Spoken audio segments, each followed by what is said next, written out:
Plus d'une commune sur 3 possède des forêts en métropole et quelques 15 000 collectivités sont propriétaires de 16% du total des surfaces boisées. Ces forêts sont gérées durablement de la même manière que les forêts de l'État. Elles sont en effet soumises à un même ensemble de règles contenues dans un cadre général nommé régime forestier. La mise en œuvre de ce régime est confiée par l'État à l'Office national des forêts. Evelyne Autenin est maire de Malencourt, une petite commune de la Meuse qui compte quelques 90 habitants.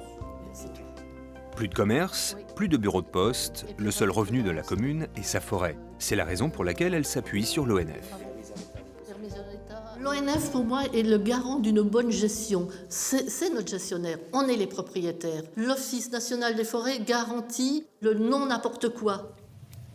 L'ONF s'assure de la transmission aux générations futures de leur patrimoine forestier.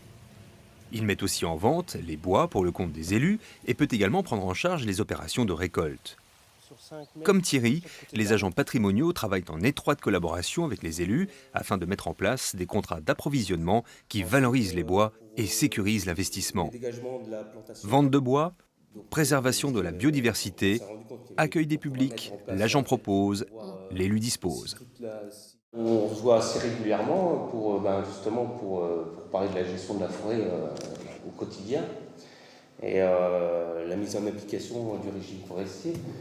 On parle souvent des coupes qu'on prévoit, des travaux qu'on prévoit, et puis dans une entente avec la commune, puisque c'est quand même elle qui décide. Nous, on propose et puis elle décide. C'est un sylviculteur. Il sait de quoi il parle, il sait ce que c'est qu'un arbre, il sait par quel côté ça se plante, il sait ce qu'on doit mettre, ce qu'on ne doit pas mettre. De fait, les maires ont toujours tissé un partenariat avec l'ONF. Au-delà des contacts de terrain, après la signature de la charte de la forêt communale en 2003, ces relations se sont approfondies et structurées au fil du temps. Les communes forestières sont partie prenante de la gouvernance des forêts des collectivités aux côtés de l'ONF à travers des instances nationales et régionales. La signature conjointe avec l'État du contrat d'objectifs de l'Office pour la période 2012-2016 en est un signe fort.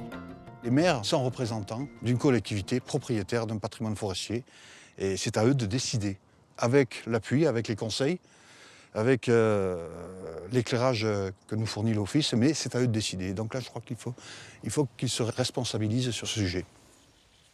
Les maires peuvent aussi confier à l'ONF la réalisation des travaux prévus dans leur forêt, comme l'a fait Jean-Claude Doux, maire de Puy-Saint-Eusèbe, commune de 200 habitants dans les Hautes-Alpes. Le forestier intervient comme un jardinier de la nature et fait en sorte que dans ces forêts de montagne, on ait un couvert boisé permanent, de manière à protéger le sol de l'érosion, protéger les populations locales et faire en sorte qu'il y ait toujours un renouvellement égal à lui-même à travers le temps. 30 000 personnes viennent séjourner chaque année aux abords de ce site magnifique, au-dessus du lac de Serponçon. Pour améliorer la qualité de l'accueil du public, Jean-Claude Doux et les élus des communes alentours ont décidé d'aller plus loin dans leur collaboration avec l'ONF. Une manière pour eux de valoriser au mieux leur patrimoine. La forêt française aujourd'hui, si elle est telle qu'elle est, c'est grâce à ce travail, à ce type de gestion entre collectivités et l'Office national des forêts. Grâce au cadre de gestion mutualisé qu'est le régime forestier et au personnel de l'ONF, les communes ont une garantie de gestion durable de leur patrimoine forestier.